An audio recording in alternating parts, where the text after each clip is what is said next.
Araw ng linggo. Huni ng mga nag-aawitang ibon at mga hayop sa bakuran ang nagpamulat sa aking mga mata. Kay gandang pagmasdan ng araw na sumisilay.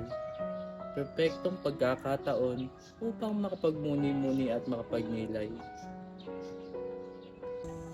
Inalalayan at naupo ako sa bangkong likha ni Itay habang pinagmamasdan ng mga batang naglalaro sa aming harapan. Habulan, taguan, mga larong kay sarap balikan.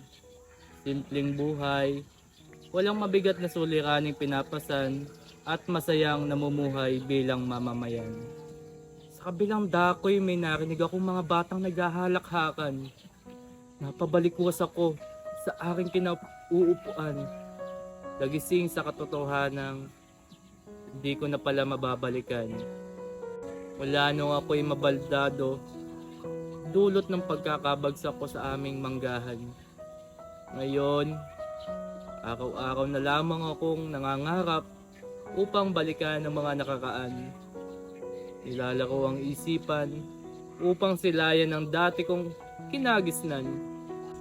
Tunay nga ang kanilang mga tenura na mahirap kalimutan ang nakaraan kapag lahat ng pangyayari noon ay nakatatak na sa ating mga puso't isipan.